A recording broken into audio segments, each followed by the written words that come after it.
नमस्कार, आप देख रहे हैं द न्यूज। आपके साथ मैं सृष्टि मिश्रा। मुंबई का मीरा रोड में जो दंगा हुआ था, जो राम भक्तों पर पथराव किया गया था एक समुदाय के द्वारा, और आपको पता होगा किस तरीके से इसमें बुलडोजर एक्शन यहाँ देवेंद्र फडणवीस का देखने को मिला था। एकनाथ शिंदे की सरकार ने इस पर एक्शन लिया था। और अब बड़ी खबर सुन लीजिए, मुंबई से 39 दिनों तक पैदल यात्रा करके अयोध्या में रामलला के दर्शन करने के लिए मुंबई की टीम पहुंच गई है। बड़ी खबर इस वक्त की, इसमें सैकड़ों राम भक्त इस पैदल शोभा यात्रा में शामिल थे। और बता दें, ये यात्रा पैदल निकाली गई थी और रोजाना इन दलों ने, रोजाना सैकड़ों लोगों ने, जो एक दल अयोध्या रवाना हुआ था, वो 25 से 30 किलोमीटर की दूरी पैदल तय कर रहा था। बहुत बड़ी खबर। और राम नाम का अलख जगाए ये जो टीम है, ये अयोध्या पहुंच गई है। एकनाथ शिंदे ने रामलला को भेंट के लिए इन भक्तों को धनुष बांध दिया था, और इन भक्तों ने उस धनुष बाण को रामलला को भेंट किया है। और उन्होंने राम नाम का जप करते हुए ये जो टीम है ये अयोध्या पहुंच गई है। और बता दें आपको, इन्होंने रामलला के दर्शन किए, ये भाव विभोर हो गए। इन्होंने राम जी को देखकर सोचा कि हमारी सारी इच्छाएं पूरी हो गई है। और जिस तरीके से ये खूबसूरत तरीके से रामलला के दर्शन करके अयोध्या में पहुंच चुके हैं। और बता दें आपको, यहाँ पर कई दिनों से जो कड़ाके की ठंड में ये जो टीम है, ये जो पैदल यात्रा कर रहे थे राम भक्त, लगातार कड़ाके की ठंड में, सर्द सुबह क्या शाम क्या रात, ये लगातार पैदल चल रहे थे। और इनकी आंखें तभी भर आई जब इन्होंने अपने आंखों के सामने रामलला के साक्षात दर्शन किए। आपको बता दें, इन्होंने राम भक्ति का जो हौसला है वो बढ़ाए रखा। रोजाना 25 से 30 किलोमीटर की यात्रा तय कर रहे थे। नाम का अलख जगाए, राम जी के जयकारे लगाए और जय श्री राम के नारे लगाते लगाते ये जो टीम है ये अयोध्या पहुंची है। इस दल ने अपने साथ धनुष बाण को राम जी को भेंट दे दिया है। बता दें आपको, मंदिर के व्यवस्थापकों को सौंप दिया गया है। और इनकी देखिए, इनके पड़ाव हर प्रदेश से होकर गुजरे, जहां पर मीरा भाईंदर से अयोध्या तक की यात्रा का आयोजन राम सेना फाउंडेशन ने किया था। और फाउंडेशन की ओर से बताया गया कि 39 दिनों की यात्रा पूरी करने के बाद 28 जनवरी को यह जत्था अयोध्या पहुंचा। इस दौरान महाराष्ट्र, मध्य प्रदेश और उत्तर प्रदेश की 39 जगहों पर यह पड़ाव रहा। सबसे ज्यादा पड़ाव मध्य प्रदेश में रहा। और बता दें आपको, प्रताप सरनाइक ने पूरे यात्रा का खर्च उठाया था। एक विधायक है प्रताप सरनाइक, उन्होंने इस यात्रा का पूरा खर्च उठाया। 39 दिनों तक की यात्रा के दौरान उन्होंने भोजन, पानी, दवा, अन्य खर्च वहन किया इन राम भक्तों की टोली पे, इन राम भक्तों की जत्थे पर। आपको बता दें, इसके अलावा 300 राम भक्तों के लिए इन्होंने गदा, कंबल और 2 जोड़ी ठंड के कपड़े भी दिए थे। सरनाइक ने कहा कि वे खुद को सौभाग्यशाली समझते हैं। उन्होंने राम भक्तों के माध्यम से राम सेवा करने का उन्हें मौका मिला है। दर्शकों, ये उस वक्त हुआ जब पूरा देश मीरा रोड के हमले के बाद यहाँ पर एक गुस्सा लिए अपने मन में बैठा हुआ था। और देखिए, आपको बता दें, मीरा रोड में जो हुआ वो निंदनीय था। जिस तरीके से राम भक्तों पर यहाँ पर डंडे बरसाए गए, गाड़ी के शीशे तोड़े गए और कहा गया कि देखते हैं तुम्हारे राम तुम्हें बचाने आते हैं कि नहीं, ऐसे नारे लगाए गए। यहाँ तक खबरें सामने आई कि हनुमान जी की पोस्टर पर एक शिकायतकर्ता ने कहा है। और आपको मैं बता दूं क्या क्या खुलासे किए गए हैं। देखिए, एक तो खुलासे ये किए गए हैं कि ये प्री प्लान्ड हमला था और ये दंगा भड़काने की कोशिश थी, साजिश थी। इस नापाक साजिश को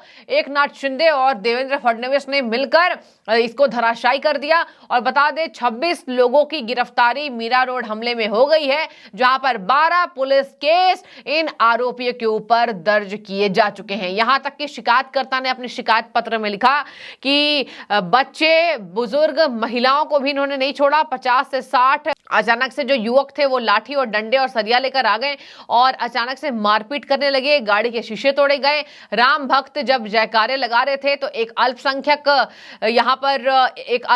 गलियों से होकर राम नाम का जयकारा लगाया गया, जिसके बाद अल्पसंख्यक समुदाय को दिक्कत हुई। अचानक से रॉड और डंडा लिए हाथ में बाहर की ओर आ गए और कहा कि देखते हैं तुम्हारे राम भगवान तुम्हें बचाते हैं या नहीं। तो देखिए, कितनी ये गलत विचारधाराओं के लोग थे जिन्होंने राम भक्तों पर ऐसे प्रहार किया। यहां तक ये खबर सामने आई, देखिए, बोलने में भी अजीब बातें लग रही है कि हनुमान जी के पोस्टर को देखकर, हनुमान जी की फोटो को देखकर उस पर उल्टियां भी की गई, जिसके बाद राम भक्त अंदर से भड़क गए और अंदर से इनके पास बदले की भावना जाग उठी कि हमारे भगवान श्री राम का, भगवान श्री हनुमान का इन लोगों ने अपमान किया और अपमान की पराकाष्ठा इन लोगों ने पार कर दिया। जिसके बाद यहां पर बता दें आपको शिकायत हुई और देवेंद्र फडणवीस ने इसमें तुरंत क्विक एक्शन लेते हुए बुलडोजर कार्रवाई आरोपियों को करा दी गई। आरोपियों के ऊपर बुलडोजर कार्रवाई हुई और उनके अवैध निर्माण को तोड़ा गया और बता दें आपको उनके घरों को तबाह किया गया। और ये इसलिए सबक सिखाने के लिए कि आने वाले समय में कोई भी राम भक्तों पर ऐसे उंगली उठाने से पहले 1000 बार सोचे। आप इनके बोलने का देखिए अंदाज देखिए, देखते हैं तुम्हारे राम भगवान तुम्हें बचाने आते हैं या नहीं, और देखते हैं आप तुम लोगों को कौन बचाता है। देखिए ऐसी बातें। एक और वीडियो वायरल हुई, आपको पता होगा उस शख्स की गिरफ्तारी भी हो चुकी थी, जब उस शख्स ने कहा था कि क्यों सोते हुए शेरों को जगा रहे हो,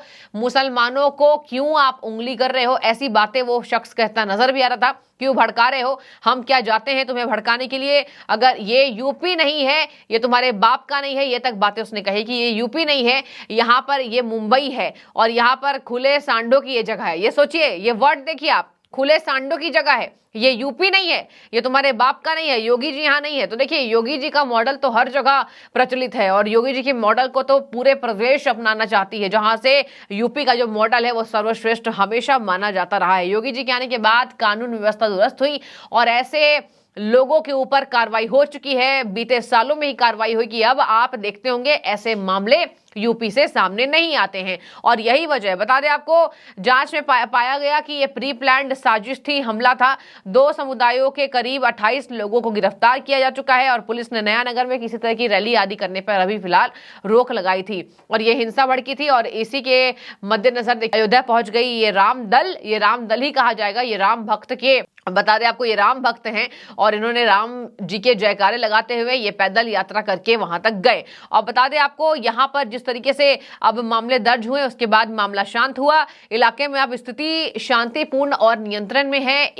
इस बीच पुलिस ने साफ किया कि घटना में सोशल मीडिया पर वायरल वीडियो टेप जो है वो कई तरीके से फर्जी थे और मीरा रोड में हिंसा फैलाने वालों के खिलाफ मामला दर्ज हो चुका है। और सोशल मीडिया पर धार्मिक नफरत फैलाने के आरोप में सूचना प्रौद्योगिकी अधिनियम के तहत 2 मामले दर्ज किए गए हैं, जहां पर 2 लोगों को इस मामले में सोशल मीडिया पर गलत संदेश फैलाने के मामले में गिरफ्तार किया जा चुका है। हिंसा के पीछे कोई साजिश नहीं था, ऐसा पुलिस कह रही है। और पुलिस ने कहा कि अफवाह फैलाने पर चेतावनी हम देते हैं कि अफवाह फैलाने वालों की खैर नहीं है, जो लोग अफवाह फैलाएंगे।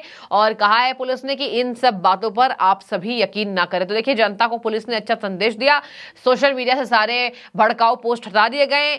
सराफा कारोबार पर इसका असर हुआ। बता दें आपको, नयानगर में कई हिंदू सराफा दुकानें हैं। सराफा ने कहा जब से यह घटना हुई है दुकान पर कोई नहीं आया, कारोबार प्रभावित हुआ है। तो देखिए वहां पर मामले शांत अब हो चुके हैं, कारोबार पर भी इससे यहाँ पर बहुत बड़ा व्यापक असर देखने को मिला था। और बता दें आपको, जो यात्रा राम भक्तों की निकाली गई, इसमें यात्रा का खर्च विधायक प्रताप सरनाइक ने उठाया था और उन्होंने इसके अलावा 300 राम भक्तों के लिए गदा, कंबल और 2 जोड़ी ठंड के कपड़े भी सभी को दिया था। और ये शुभ समाचार उन्होंने पूरे देश में फैलाने की कोशिश की कि कैसे राम भक्तों के लिए उन्होंने इतना बड़ा बेड़ा उठाया। बता दें आपको, सरनाइक ने कहा कि वो खुद को सौभाग्यशाली समझते हैं जो उन्होंने रामलला की सेवा में ये सब करने का उनको मौका प्राप्त हुआ। तो आपको ये खबर कैसी लगी जरूर कमेंट करें। मीरा रोड हमले के बाद अब वहां पर मामला शांत हो चुका है और जो लोग ऐसे दंगे फैलाने की कोशिश करते हैं उन पर लगाम लगा दिया जा चुका है। तो आप जो भी राय रखते हो जरूर रखें। शुक्रिया।